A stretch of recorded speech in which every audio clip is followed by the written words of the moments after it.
안녕하세요.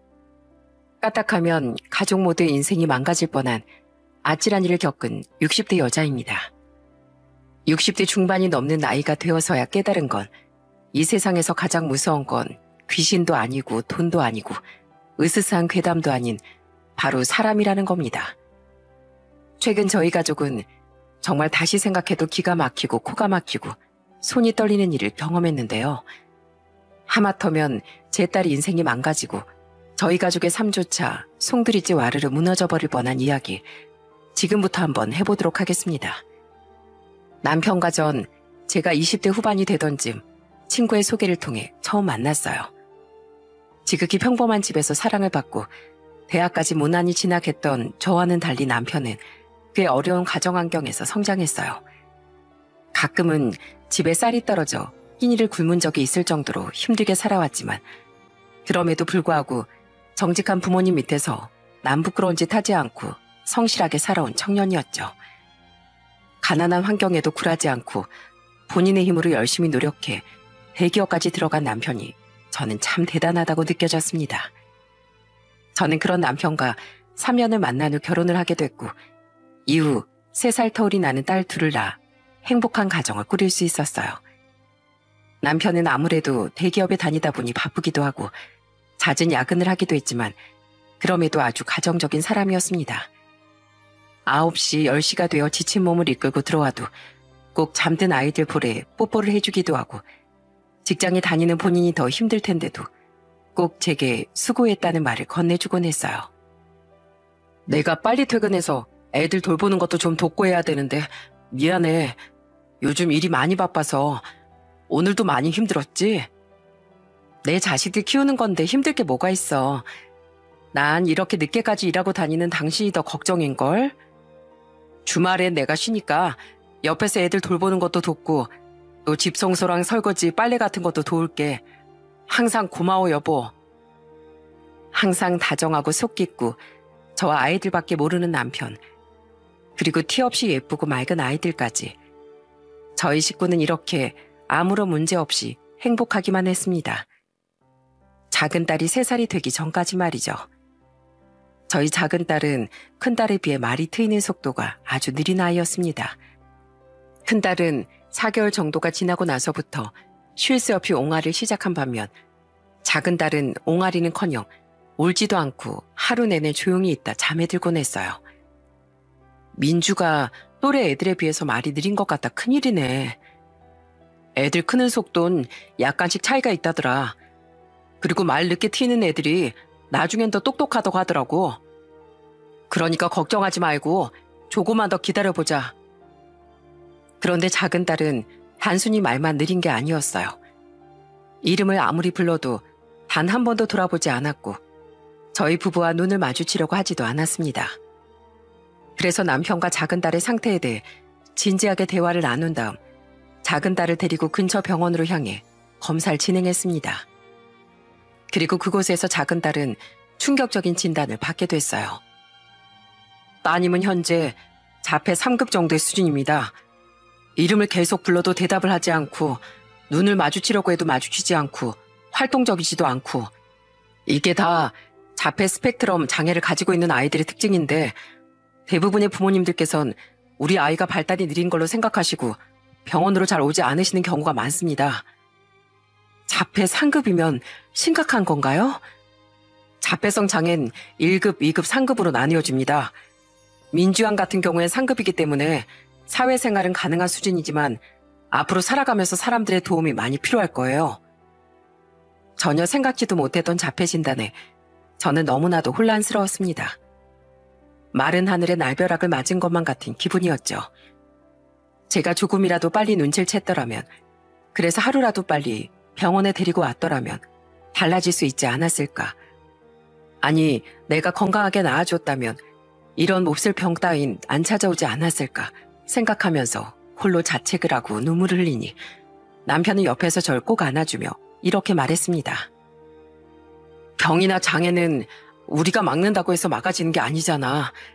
당신 잘못 아니니까 자책하지도 말고 울지도 마. 우리 지금보다 더 강해지자. 그래서 미나랑 민주 지켜주는 좋은 엄마 아빠가 되자고. 힘들겠지만 잘할 수 있을 거야. 남편 말대로 울고만 있는 게 아니라 힘을 내보기로 했습니다. 작은 딸이 자폐를 진단받았다는 걸 큰딸에게도 알렸어야 했는데 도무지 어떻게 알려야 할지 감이 잡히질 않더라고요.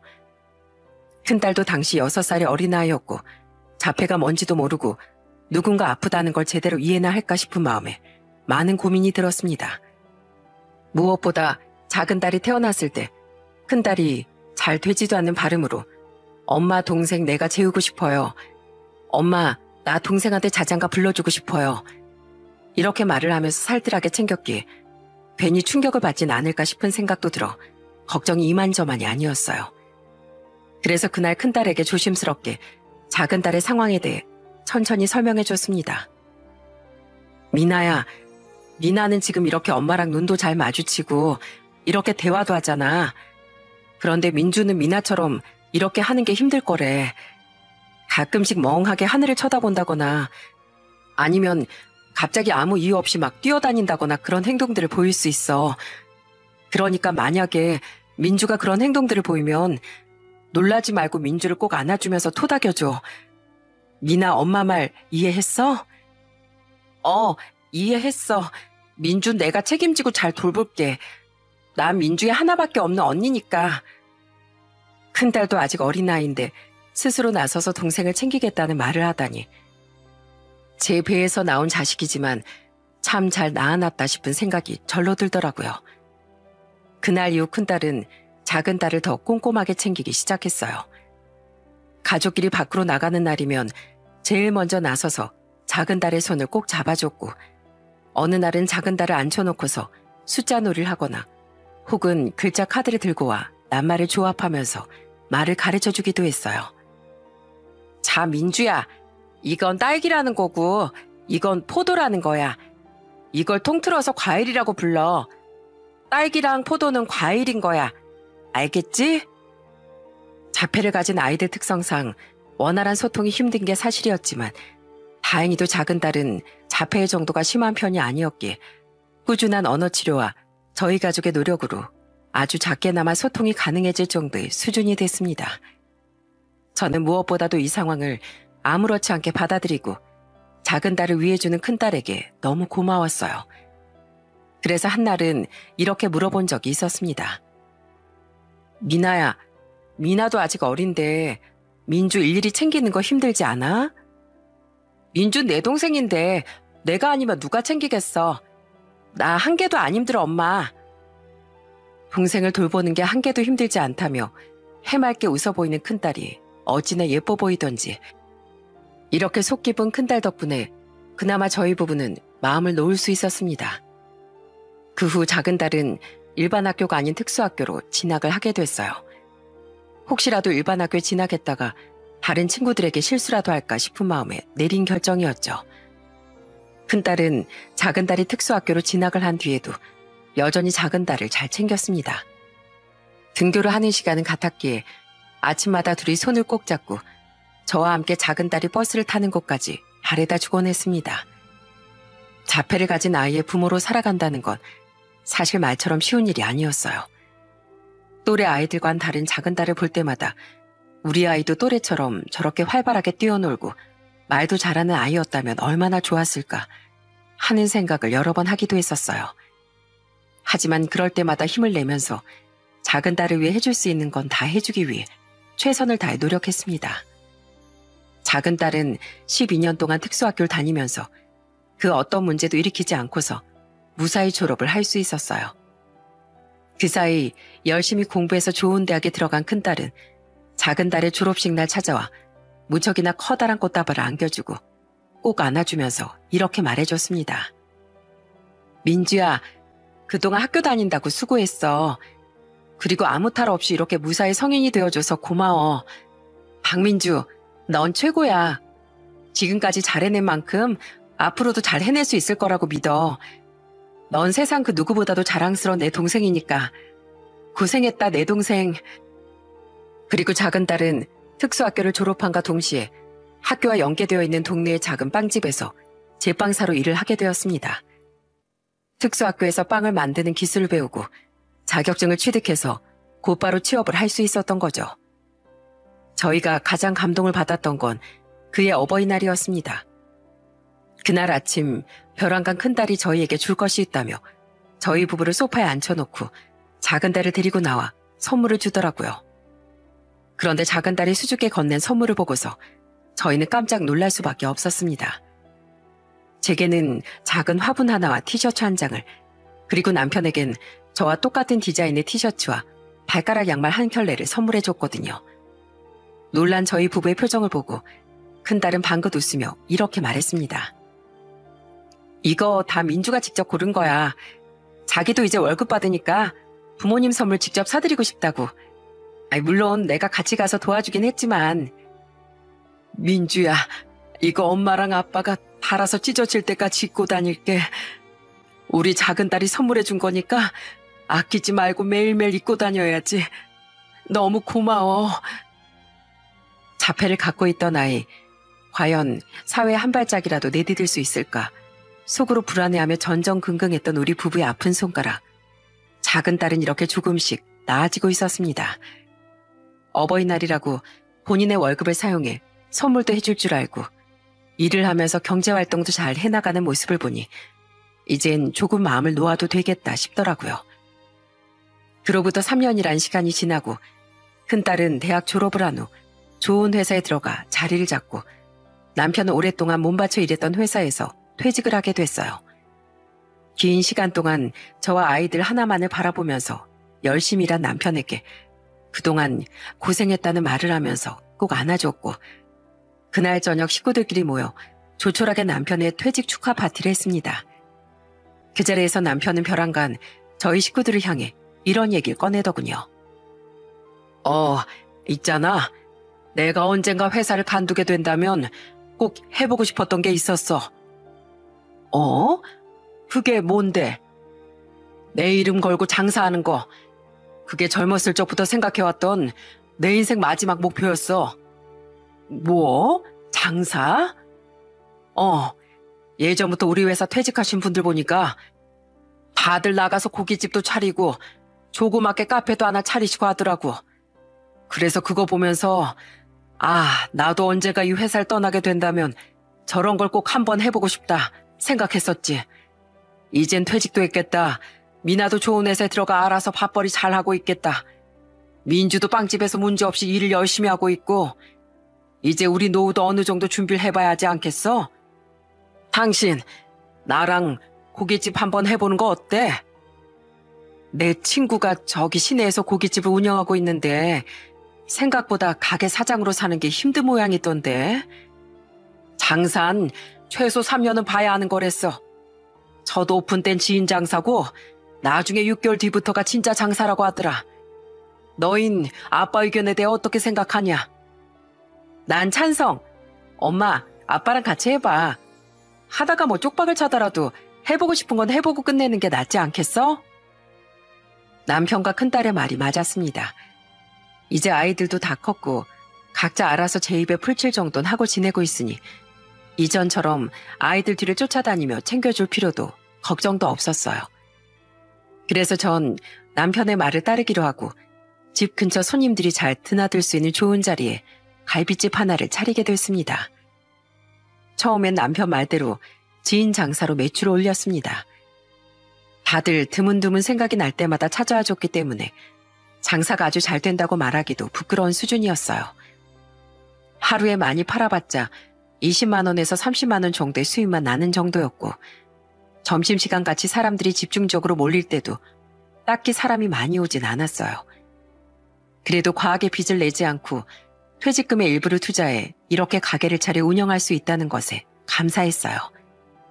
남편은 어느 날 제게 이렇게 말하더군요. 당신 솔직히 그때 좀 놀랐지? 장사의 장자도 얘기 꺼내 적 없던 양반이 이렇게 장사를 한다고 하니까 제정신인가 싶기도 했을 거고. 그럼 당연히 놀랬지. 뭐 그래도 당신 말을 들어보니까 일리가 있더라고. 애들 건강하게 잘 키워놨으니까 이젠 우리도 누구 엄마 아빠가 아니라 김명자, 박성철로서 그리고 부부로서 뭔가 하나를 해보자 싶은 생각이 들었어. 우리 앞으로 더 잘 될 거야. 장사가 너무 안 돼서 매출이 제대로 안 나와도 낙심하지 말고 더 열심히 해보자고. 알겠지, 여보? 아유, 그럼 물론이지. 할 수 있다. 잘 될 수 있다. 아자, 아자. 그렇게 저는 남편과 함께 항상 파이팅을 외치며 긍정적인 마음으로 장사를 했고, 그 결과 오픈한 지 3년 정도가 지난 다음부턴 조금씩 안정적으로 장사를 할 수 있었어요. 주변 상권이 발달하고 근처에 새롭게 아파트가 들어서니 그래도 손님들이 제법 늘더라고요. 딸들은 건강하게 잘 지내고 있고 장사도 나름대로 잘 되고 있어 저희의 삶은 아무런 걱정 없이 아주 무난하고 순탄하게 흘러갔습니다. 그러던 어느 날 여느 때처럼 퇴근을 하고 집에 왔는데 큰딸이 웬 운동복 차림으로 집을 나서려고 하는 겁니다. 평소엔 운동의 운자조차 꺼내지 않는 애였는데 웬일로 운동복을 쫙 차려입었나 싶어 물어봤어요. 운동하러 가려고? 헬스장 끊었어? 요즘 군것질을 좀 많이 해서 그런지 몸무게가 갑자기 확 늘었더라고. 이대로 살다간 겨울 되면 대굴대굴 굴러다닐 것 같아서 지역 내 운동 모임에 가입했어. 나도 이 두툼한 뱃살 좀 빼봐야지. 운동 모임? 아, 이 동네 그런 게 있니? 나도 몰랐는데 있더라고. 솔직히 혼자 운동하면 힘 안 나잖아. 옆에서 으쌰으쌰 해주는 사람도 있어야 에너지도 나고 그러지. 오늘 처음 나가는 날인데 이런 것도 처음이라 떨리네. 그럼 다녀올게요. 그래, 조심해서 다녀와라. 제가 보기엔 뺄 살이라곤 조금도 없어 보였는데 딸은 살이 많이 쪘다며 운동 모임에 나간다고 하더군요. 요즘 젊은 사람들은 그런 걸로 소통도 하고 모임도 만들고 새삼 세상 참 많이 변했구나 싶은 생각이 들었습니다. 그렇게 딸은 첫날 모임에 나가더니 제법 모임 사람들과 친해진 모양인지 정말 부지런하게 나가더라고요. 모임 사람들은 어때? 마음에 드니? 말도 마, 엄마. 우리 만나면 진짜 2시간 내내 웃기만 하다가 온다니까? 어찌나 잘 맞는지 몰라. 진짜 마음에 들어. 같이 운동하면 막 기운도 나고. 자, 어때? 뱃살 좀 빠진 것 같지 않아? 그래, 아유, 배가 그냥 쏙 들어간 것 같다. 이 딸내미 오늘도 힘내서 운동하고 올게. 헛들, 헛들. 항상 작은 딸을 돌보거나 일을 하기에만 바빴던 큰딸이 처음으로 뭔가에 푹 빠지고 재밌어 하는 것을 보니 이제야 본인이 하고 싶은 것도 하고 본인을 좀 더 챙기면서 살려나 보다 싶은 생각이 들어 기분이 좋아지더라고요. 그렇게 큰딸이 매일매일 즐거운 마음으로 모임에 나간 지 대략 1년 정도 흘렀을 무렵이었습니다. 큰딸이 갑자기 저희에게 폭탄 선언을 하더군요. 엄마, 아빠, 나 결혼하고 싶은 사람이 생겼어. 갑자기 무슨 소리야? 결혼하고 싶은 사람이 생겼다니. 미나, 너 남자친구 있었던 거야? 엄마, 아빠한테는 아무런 말도 한 적 없었잖아. 남자친구랑은 지금 다니고 있는 운동 모임에서 처음 만났어. 어릴 적부터 미국에 살다가 한국으로 왔다고 하더라고. 괜히 남자친구 생겼다 뭐다 호들갑 떨다가 헤어지면 그것도 그건 나름대로 뻘쭘한 일일 것 같아서 그냥 말 안 하고 조용히 만나고 있었던 건데 1년 동안 만나면서 자연스럽게 이 사람이랑 함께하는 미래가 그려지더라고. 나도 이제 결혼 정년기에 접어들기도 했고 그래서 누가 먼저랄 것도 없이 결혼하자고 했지. 큰딸의 결혼 선언은 솔직히 말하면 많이 당황스러웠습니다. 하지만 이렇게까지 이야기를 하니 자연스럽게 어떤 사람일지 궁금해지더군요. 딸의 이야기를 들은 저와 남편은 한참 동안 생각하다가 이렇게 이야기했습니다. 우리 딸이 결혼하고 싶다는 사람 어디 어떤 사람인지 한번 만나보자. 시간 될 때 집으로 오라고 해. 엄마 아빠가 보고 싶어 한다고. 그 소리를 하자마자 큰딸은 뛸 듯이 기뻐했습니다. 그리고 이튿날 집으로 예비사위를 데리고 왔어요. 인사로 온다고 양손에 한우 세트며 비타민이며 아주 양손 가득 바리바리 챙겨왔더라고요. 예비사위는 저희 부부를 향해 정중하게 허리를 굽히며 인사했어요. 안녕하세요. 저는 미나 남자친구 안호진이라고 합니다. 처음 뵙겠습니다. 아무것도 안 들고 빈손으로 와도 되는데 뭘 그렇게 양손 무겁게 사들고 왔어요. 미안하게. 예비 처갓집에 인사를 드리러 오는 날인데 어떻게 아무것도 안 들고 올 수 있겠습니까? 마음을 라이트하게, 양손을 헤비하게. 이렇게 해야 점수를 잘 딸 수 있는 거 아니겠어요? 아이고, 넉살도 좋지. 자, 어서 앉아서 식사부터 하지요. 그렇게 저희는 식탁에 앉아 제가 준비한 저녁을 먹으면서 이런저런 이야기들을 나눴습니다. 예비 사위는 어릴 적 한국에서 살다 미국으로 이민을 가게 됐고 미국에 있는 대학에서 박사학위까지 딴 뒤 그곳에서 부교수 생활을 하다 문득 고국이 그립고 또 한국에서 학생들을 제대로 가르치고 싶다는 생각이 들어 한국으로 왔고 내년부터 모 대학교의 정교수로 임용된 상태라고 말을 해주더군요. 게다가 미국에서 대학 생활할 때 사진까지 보여줬습니다. 여기가 저희 스쿨 교정이에요. 가을에 낙엽이 떨어질 때가 제일 예쁜 곳이죠. 다음에 기회가 된다면 두 분을 모시고 가고 싶네요. 학교가 참 아름답네요. 우리는 아직 한 번도 외국에 나가본 적이 없는데 다음에 기회가 된다면 한번 가보고 싶어요. 제가 나중에 제대로 한번 투어 시켜드릴게요. 저만 믿고 따라오시면 인생 최고의 경험을 하실 수 있으실 거예요. 아유, 말만 들어도 아주 즐겁네요. 그런데 우리 미나랑 왜 결혼을 하고 싶어요? 이건 그냥 순전히 부모로서 궁금해서 물어보는 거니 편하게 말해도 괜찮아요. 운동 모임에서 미나를 처음 마주하는 순간 제 심장이 빠르게 두근거리는 걸 느꼈어요. 토크를 해보니까 운명처럼 잘 맞다는 것도 느껴졌고요. 아무래도 미국에서 살다 와서 그런 건지 영어를 섞어가면서 말을 하더라고요. 그래도 아주 일반적인 단어였기에 대화를 하는 데 있어 어려움은 없었습니다. 그리고 한참 동안 결혼을 하고 싶은 이유에 대해 말을 하더니 저희의 손을 덥석 붙잡고서 이렇게 말했습니다. 미나 여동생이 자폐를 앓고 있다는 얘기 들었어요. 결혼만 허락해 주신다면 저희가 직접 처제를 집에 데리고 가서 케어를 하겠습니다. 장인어른 장모님께서 돌아가셔도 걱정하지 않으시게끔 제대로 책임지겠습니다. 그리고 미나를 세상에서 제일 행복한 여자로 만들어주겠습니다. 내 딸을 세상에서 가장 행복한 여자로 만들어주겠다는 말과 작은 딸까지 직접 데려다 케어를 하겠다는 말을 들으니 그 진심이 확 와닿더라고요. 아마 몸이 불편한 자녀를 가지신 분들은 무슨 말인지 이해하실 겁니다.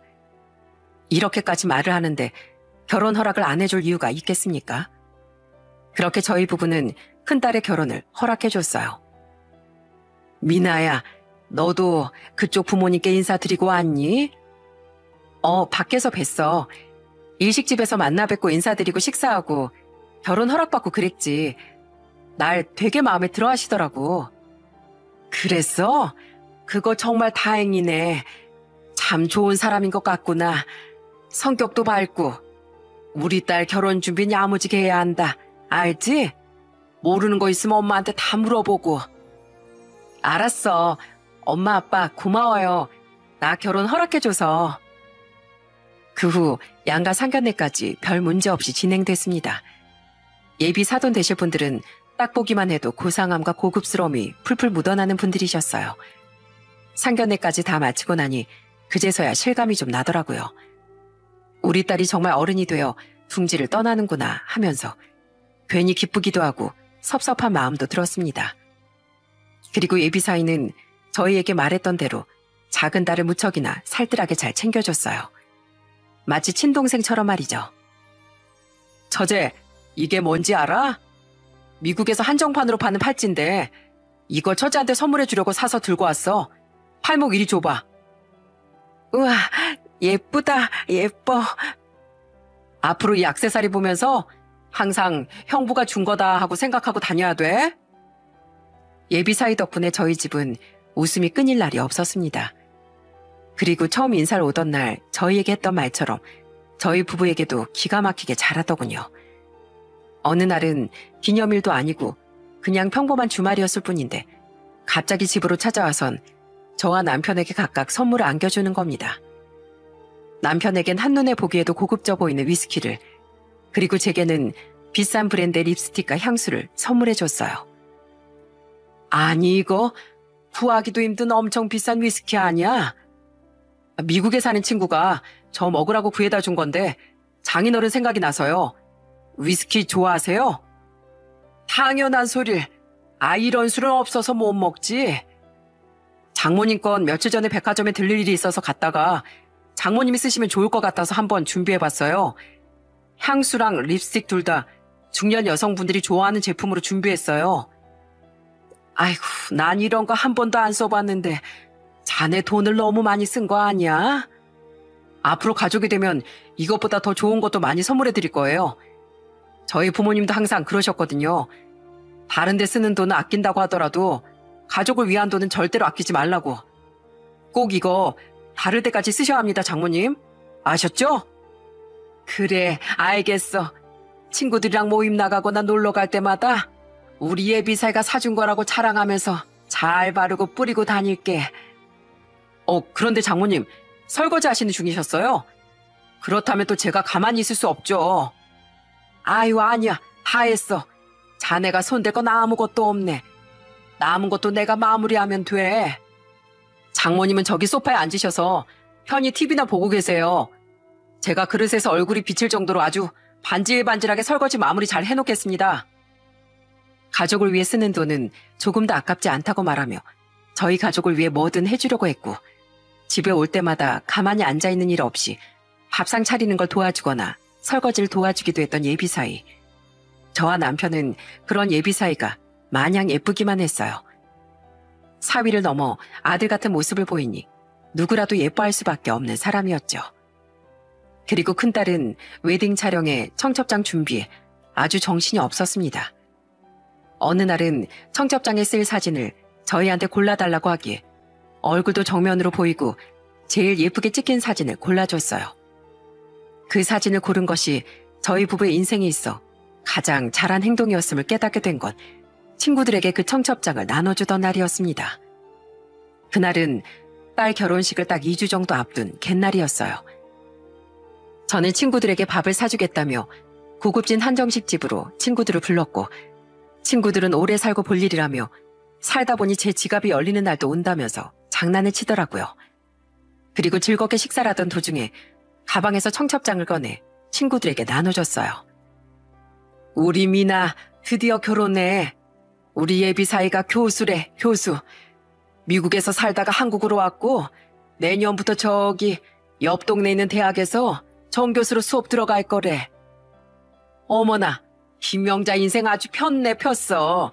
세상에, 청첩장 사진 좀 봐. 아유, 아주 선남선녀가 따로 없다, 얘. 다른 친구들은 다들 덕담을 해주고 한마음 한뜻으로 축하를 해주는데 제 친구 용숙의 표정만은 엄청 좋지 않았어요. 마치 믿기 힘든 광경을 마주한 듯한 표정이었죠. 예, 용숙아, 넌 표정이 왜 그러니? 이 사람이 정말 네 딸 미나랑 결혼할 사람이다, 이 말이지? 그렇지. 근데 왜? 혹시 너희 예비사위 얼굴 제대로 나와 있는 사진 없니? 서명하면 더 좋고. 사진이야, 우리 딸 SNS에 올라와 있겠지. 그럼 얼른 사진 좀 보여줘봐. 이거 네 딸 인생이 걸린 일이야. 용숙이 태도에 저는 적지 않게 당황할 수밖에 없었습니다. 용숙이는 얼른 예비사위 얼굴을 보여달라며 제게 재촉을 했고, 저는 딸의 SNS를 열어 예비사위 얼굴이 제대로 나와 있는 사진을 한 장 골라 용숙이에게 보여줬습니다. 대체 뭐 때문에 그래? 우리 미나 인생이 걸려있다는 말은 또 뭐고? 이 결혼 당장 멈춰야 돼. 니네 가족 지금 다 속고 있는 거라고. 뭐? 아니, 속고 있는 거라니? 이놈, 일용직을 전전하던 백수야, 백수. 일이 없으면 집구석에 틀어박혀서 탱자탱자 놀기만 하던 백수라고. 뭐? 아니, 백수라니? 우리 예비사의 교수 될 사람이라니까. 네가 뭐 잘못 본 거 아니야? 너 나 보험 설계사 하는 거 알지? 내 고객이었어. 그 당시 아내도 있고 어린아이도 한 명 있었어. 내가 어떻게 그걸 아냐면 이 인간 마누라도 내 고객이었거든. 나중엔 보험료도 제때 못 내서 직접 찾아가 보기도 하고 보험료 실효된다고 전화를 건 적도 있었어. 이 자식 마누라가 얼마나 힘들게 살았는 줄 알아? 사정이 힘들어서 못 내고 있네. 자기 남편이 사고를 쳤네. 남편이 교도소에 들어갔네. 아주 하소연을 했었는데 지금도 이렇게 사기치고 다니고 있었네. 아휴, 세상 정말 무섭다, 무서워. 뭐라고? 이미 결혼을 했었어? 게다가 애도 있었다고? 그렇다니까. 그런데 그때 와이프 상태가 말이 아니었어. 한 번은 온몸에 다 찾아라 멍투성이더라고. 그래서 내가 조심스럽게 물어봤지. 무슨 일이 있느냐고. 거기서 나한테 이야기를 해주는데 이 인간 지 마누라 완전히 돈 벌어오는 기계처럼 취급을 했다고 하더라고. 마누라가 밖에서 힘들게 돈을 벌어오면 그놈은 글쎄 돈을 펑펑 쓰기 바빴대. 게다가 수틀리면 막 화를 내면서 손까지 들었다더라. 그 여자 보는데 얼마나 불쌍해서 내가 가슴 아팠는 줄 알아? 오죽했으면 내가 애들하고 밥 사 먹으라고 10만 원을 주고 온 적도 있었다니까. 명자야, 그러니까 시고 올리기 전에 얼른 정리해. 니나 인생까지 망가지는 걸 보고 싶지 않으면, 내 말을 정 믿지 못하겠으면 네가 차라리 뒷조사라도 해보고 네가 직접 그놈의 실체를 확인해 봐봐. 용숙의 말을 듣고 나니 머리가 정말 어질어질 하더군요. 우리에겐 그런 모습을 조금도 보이지 않고 사위 그 이상의 행동을 하면서 신뢰감 있는 모습만 보여줬었는데, 그렇게 그날 혼란스러운 기분으로 모임을 마무리 짓고 집에 온 전 집에 있던 딸을 붙잡고 방에 들어와 조심스럽게 이야기를 꺼냈습니다. 미나야, 놀라지 말고 엄마 말 좀 잘 들어봐. 오늘 엄마가 모임에 나가서 청첩장을 돌리고 왔거든. 그런데 엄마 친구 중에 용숙이 아줌마라고 알지? 용숙이 걔가 오늘 안서방 얼굴을 보더니 깜짝 놀라면서 이런 말을 하더라고. 그 아줌마가 보험 설계사인데 예전에 안서방이 자기 고객이었다고. 그런데 예전 이름은 호진이가 아니라 호영이었고 가정도 있었고 애도 있었대. 지 와이프가 벌어다 주는 돈 펑펑 쓰면서 탱자 놀기만 하는 백수였다고 하더라. 게다가 수틀리면 자기 와이프한테 손도 서슴없이 막 올리는 그런 인간 이하 행동을 하는 사람이었대. 당시에 소문도 엄청 흉흉한 사람이었고 엄만 그 이야기를 듣고 막 몸이 덜덜 떨리더라. 너무 믿기지 않기도 했고. 무슨 소리 하는 거야. 나랑 우리 가족한테 얼마나 잘했는데 그럴 리가 없잖아. 게다가 미국에서 살았던 거 사진도 보여주고 그랬었는데. 용숙 아줌마가 자기가 하는 말이 정 안 믿기면 뒷조사라도 해보라고 하더라. 그래서 엄만 일주일 동안 안서방 뒷조사를 좀 해볼까 싶어. 용숙 아줌마에게 안서방에 관한 얘기를 들은 이상 이대로 그냥 넘어가기는 어려울 것 같다. 돌다리도 두들겨보고 건너라고. 미리 알아봐서 나쁠 건 하나도 없으니까. 엄마 말 무슨 말인지 이해하지? 큰딸은 제 말에 조용히 고개를 끄덕였습니다. 다음날 딸은 이틀간 급히 연차를 쓰고서 저와 함께 예비사회 뒷조사를 시작했어요. 다른 사람들은 심부름센터니 흥신소니 이런 곳에다가 맡긴다는데 저도 돈을 써가며 가장 신뢰할 만한 업체를 찾아서 뒷조사를 하기로 했습니다. 리뷰 같은 것도 꼼꼼히 확인하면서 말이죠. 예비사회는 그런 것도 모른 채 아주 뻔뻔하게 우리를 대하더군요. 우리 어머님 오늘 콘서트 보러 가실래요? 저한테 콘서트 티켓이 딱 넉 장이 들어왔는데 우리랑 같이 노래도 부르고 신나게 놀고 와요. 뭐 콘서트? 그 티켓 구하기 힘들다고 하던데 어디서 구했나? 어머님, 저 안호진이에요. 어머니 사위 될 사람이라고요. 이런 거 구하는 것쯤은 식은 죽 먹기죠. 어떠세요? 이날 시간 되세요? 뻔뻔하게 콘서트를 가자고 하는 그놈을 보니 정말 구역질이 나올 것만 같았습니다. 저는 하루빨리 심부름센터에서 연락이 오기만을 기다렸어요. 전직 형사 출신이 운영하는 곳이라고 하던데 무슨 결과이든 알고 싶었습니다. 그리고 얼마나 시간이 지났을까요? 마침내 심부름센터에서 연락이 왔습니다. 저는 딸과 함께 그곳으로 향했고 그 자리에서 기절초풍할 사진들을 보게 됐습니다. 그리고 쌍둥이 동생이 있다는 사실도 알게 됐어요. 전혀 처음 듣는 얘기였습니다. 이놈 아주 질이 안 좋은 사람이에요. 저희가 취재를 하고 있을 때도 다른 여자들이랑 어울리고 다니고 있더라고요. 그리고 뭐 교수요? 모든 게 다 가짜입니다. 이놈 직업 알고 보니까 사기꾼이고 교수, 의사, 변호사, 대기업 직원 행색하면서 여자들을 꼬시고 다니고 있더라고요. 근데 이런 놈들 이 대한민국에 넘치고 넘쳐요. 사람 만날 때 신중해야 하고 조심해야 합니다. 신분을 속여서 일반인들과 결혼해서 재산 뺏고 도망가고 제가 이런 거 한두 번 본 게 아니에요. 피해본 사람들은 너무 억울해서 스스로 저 세상에 간 사람들도 제가 몇 번이나 목격했습니다. 이놈이 그런 놈들 중 한 명이고요. 정말 큰일 날 뻔하셨어요. 저는 심부름센터 직원의 말을 듣고 가슴을 쓸어내릴 뻔했습니다.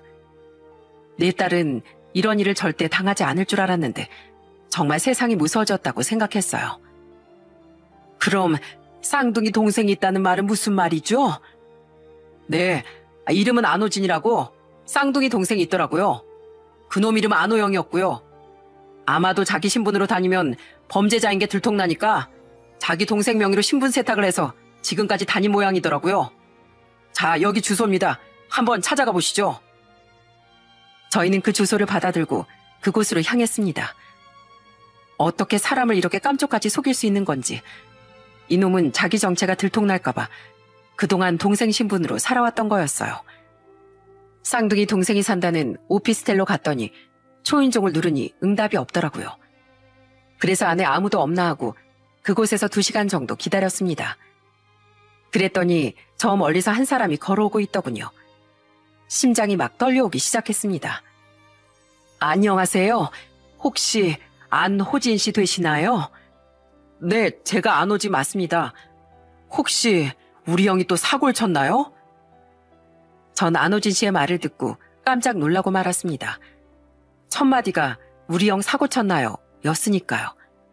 아마도 이런 일을 많이 겪어본 것만 같았습니다. 머리털 나고 이런 상황은 처음 겪어보는지라 정말 당황해서 아무런 말이 나오질 않더군요.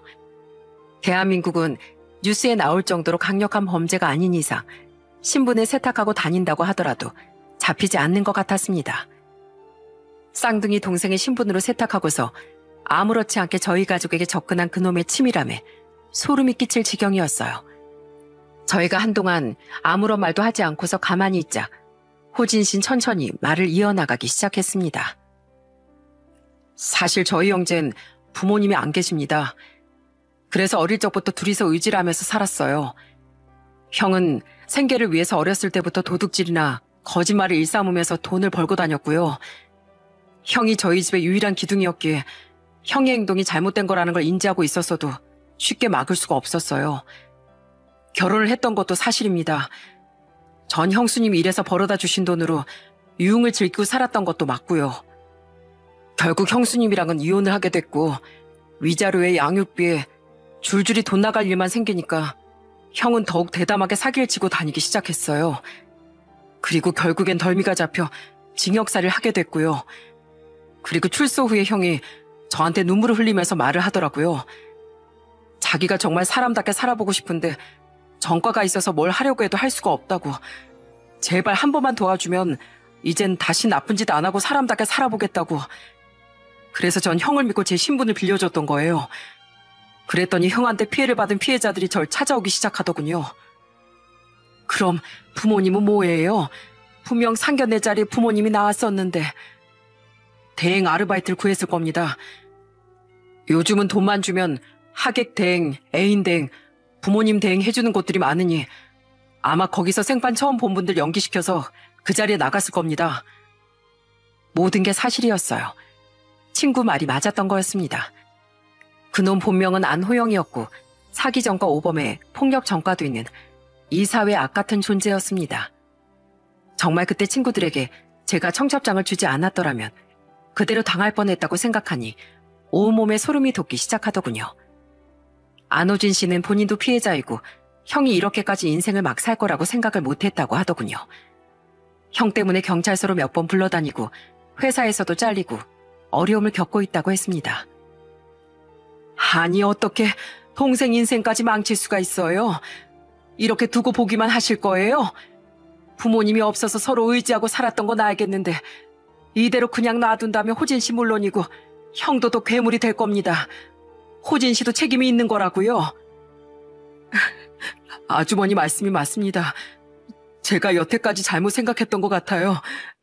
아무리 하나뿐인 가족이라고 해도 잘못된 모습을 아무 말 없이 방관하면 안 되는 건데 제가 안일하게 생각해서 일을 더 키운 것 같습니다. 두 분께는 진심으로 사과드리겠습니다. 정말 죄송합니다. 제발 호진 씨. 호진 씨도 호진 씨 인생이 있는 거잖아요. 하늘에 계신 부모님이 이런 모습을 보시고 어떠시겠어요? 아마 피눈물을 흘리고 있을 겁니다. 살 사람은 살아야죠. 그리고 동생 신분을 이용해서 사기치는 사람이 과연 진정한 형일까요? 제가 보기엔 동생 신분을 이용하면서 사고치는 자범으로 보이는데요. 형 말곤 가족이 없어서 그런다는 건 알겠는데 제발 도와주세요. 더 이상 피해자가 나오지 않게 이제 호진 씨가 나서 주셔야 한다고요. 형한테 피해보신 분들도 가족이 있을 텐데 얼마나 힘들어하시겠어요. 호진 씨는 저희를 향해 울면서 몇 번 있고 고개를 숙였습니다. 그리고 뭔가 결정을 하는 듯 보였어요. 그 모습을 보는데 마음이 착잡하더군요. 솔직히 힘든 사람들이 모두 사기를 치고 다니진 않잖아요. 쌍둥이 동생인 호진 씨가 불쌍하긴 했지만 그렇다고 힘들게 살아온 것이 면죄부가 될 수는 없다고 생각했습니다. 알고 보니 그놈은 이미 저희뿐 아니라 다른 사기건으로 지명수배가 되어 있는 상황이더군요. 보통 경찰서나 주민센터 근처에 보면 지명수배가 붙어 있는 걸 보실 수 있을 겁니다. 그런데 강력범죄가 아닌 이상 지명수배자라도 불신 검문이 아니면 잡기 힘들다고 하더군요. 경찰분들도 할 일이 많을 테니 일일이 인력을 써가며 찾기 힘든 걸로 보였어요. 유심히 들여다보지 않은 이상 얼굴을 제대로 알아보는 것이 어렵잖아요. 그래서 지금까지 잡히지 않고 용케도 피해 다니며 들키지 않게끔 동생의 신분으로 살아온 것 같았죠. 그야말로 최악의 인간이었어요. 이런 인간과 제 딸이 결혼을 하려고 했다니 모르고 그대로 식을 올렸다면 저희 역시도 끔찍한 모습을 마주했을 거란 생각에 아찔해지더군요. 그렇게 딸과 전 그 사기꾼에게 계속 전화를 걸었습니다. 그런데 어쩐 일인지 하루가 지나고 며칠이 지나도 연락이 안 되더라고요. 나중엔 휴대폰 배터리가 방전됐는지 전화기가 꺼져 있는 걸로 보였습니다. 수소문을 해도 찾기 힘들었고 행방을 알 수가 없었어요. 그리고 나중에 그놈이 있는 곳을 알 수 있었죠. 그리고 며칠 후 호진 씨에게서 연락이 왔습니다. 그날 형한테 전화해서 이렇게 말했어요. 난 형이 그렇게 사는 게 싫다고, 지긋지긋하다고 말이죠. 자수하라고 했습니다. 더 이상 사람들 피해주지 말고 죄값 치르라고 말이죠. 그러니까 처음엔 그런 적 없다고 화를 내면서 발뺌하다가 나중엔 자수하기 싫다고 막 울먹거리더라고요. 그래서 제가 신고했어요. 지금은 구속돼서 구치소에 들어가 있는데 접견은 가능할 겁니다. 같이 가보시겠어요? 호진 씨는 큰 결심을 한 것 같았습니다. 더 이상 피해자가 나오지 않기만을 바라는 것 같았어요. 그래서 자기 형을 본인 손으로 감방에 집어넣어버린 거였죠. 왜 이런 결심을 했냐고 물어보니 저번에 제가 한 얘기를 듣고 밤새 생각을 했다고 하더군요. 어떤 게 자기 형에게 옳은 방법인지 말이죠. 죄값을 치르게 해주고 싶었다고 했습니다. 그러면서 고맙다고 하더군요. 바보 같은 자신의 마음을 일깨우게 해줘서 말이죠. 저와 큰딸은 고민을 하다가 결국 같이 동행을 하기로 했습니다. 그 뻔뻔한 낯짝을 다시 한번 보고 싶어서였죠. 솔직히 말해 잡혀 들어가면 어느 정도는 반성을 할 줄 알았습니다. 아니, 반성하는 신용이라도 할 줄 알았어요.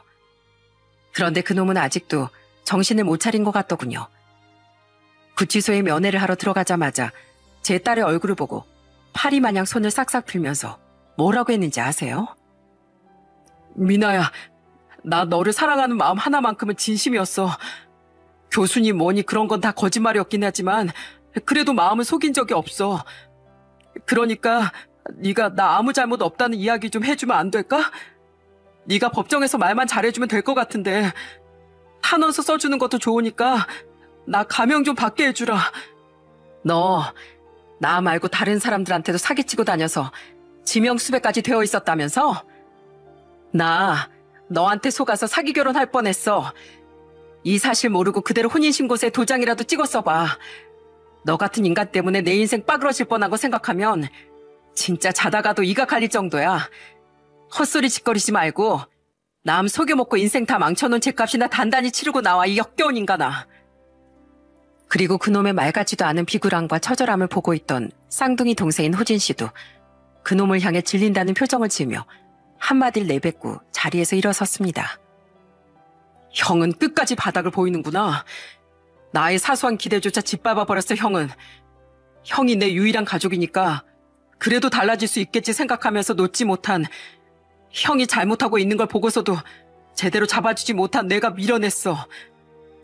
호진아, 너까지 왜 그래 정말. 너마저 날 떠날 셈이야? 유일한 가족인 너마저 사라지면 난 정말 어떻게 되어버릴지 몰라. 차라리 이 세상에 없는 게 나한테 훨씬 도움이 되겠어. 이제 도저히 형이랑은 가족이란 이름으로 엮여있고 싶지도 않다. 2번 다시 나한테 연락하지 마. 결국 그놈은 쌍둥이 동생에게도 버림을 받고 죗값도 치러야 하는 아주 처참한 결말을 맞이하게 됐습니다. 구속 상태로 구치소에 수감되어 있던 그놈은 입으로 사기를 치고 다니다 못해 다른 피해자들에겐 금전적인 피해까지 입히고 다닌 대가로 한동안 감방에 썩어야 한다고 하더군요. 쌍둥이 동생인 호진 씨는 그 일 이후 곧바로 사람이 많이 살지 않는 지방의 소도시로 간다며 저희에게 짧게 인사를 남기고 떠났습니다. 저희 형 때문에 상처받으신 거 다시 한번 사과드립니다. 저는 형 대신 평생을 속죄하며 살아가려고요. 부디 앞으로 잘 사시길 바랍니다. 그 뒷모습을 보니 참 씁쓸하고 안타깝다는 생각이 들더군요. 유일한 피부친 형 때문에 모든 인생이 망가져버린 효진 씨를 보니 남일 같지 않았습니다. 그리고 나중에 남편에게도 이 일에 대해 설명을 해줬더니 아주 화를 내면서 길길이 날뛰다가도 결혼까지 가지 않고 또 그놈이 죗값을 치르러 감옥에 들어갔다는 사실을 알고서 그나마 다행이라고 안도했습니다. 앞으로 신랑감을 데리고 오면 정말 확실하게 검증을 해야겠다는 말을 덧붙이면서 말이죠. 그리고 얼마 전엔 그놈이 교도소에서 보낸 서신 한 통이 집으로 도착했는데요. 서신 안에는 그냥 말 같지도 않은 내용들이 가득 적혀 있더라고요. 뭐 이를테면 미나야 너무 보고 싶다. 네 생각이 너무 간절하게 난다. 이런 구구절절 역겨운 말들이 줄줄 써 있더라고요. 딸은 그 편지를 읽어보더니 찢어버렸습니다. 그리고 요즘은 딸은 복싱을 배우고 있습니다. 왜냐면 만약에 그놈이 출소해서 올 수도 있기 때문이었죠. 엄마, 나 이제 2번 안 당해. 만약에 나 찾아오면 내 몸은 내가 지킬 거야. 한 번이라도 찾아오면 어퍼컷 날려버릴 거니까 걱정하지 말아요. 다시는 엄마 아빠 신경 쓰게 하지 않도록 할게요. 그리고 죄송해요. 딸은 그렇게 강해져 갔습니다. 마지막으로 이 사실을 제대로 알게끔 해준 친구에게도 감사 인사를 전했습니다. 그 친구가 아니었으면 저희 식구는 정말 홀라당 그놈에게 속아 넘어갔을지도 모릅니다. 그놈이 잡혀 들어갔고 교도소에 들어갔다는 소리를 하니 얼마나 기뻐하던지. 저와 딸은 친구 용숙이 평생 은인으로 생각하며 살아가기로 했답니다. 이 사실을 말해줘서 딸의 인생을 지켜낼 수 있었으니 충분히 그럴 만하겠죠. 저도 애미로서 그리고 아내로서 우리 가족이 무탈하게 잘 살 수 있도록 더욱 노력하며 살도록 하겠습니다. 여러분의 많은 응원 부탁드립니다. 거짓말은 심리를 못 간다는 말이 있습니다. 남을 일시적으로 속일 수는 있지만 머지않아 사실이 밝혀져 오랫동안 속일 수는 없다는 뜻인데요. 이 사연을 읽어주시는 많은 분들은 남을 속이기보다 나 자신을 당당하게 드러내고 정직하게 멋지게 살기를 바라는 마음을 담아 이렇게 사연을 보내봅니다. 제 사연은 여기까지입니다. 여러분들도 항상 좋은 일만 있길 바라며 무더운 여름 건강하고 행복한 하루 보내시길 바랍니다. 감사합니다.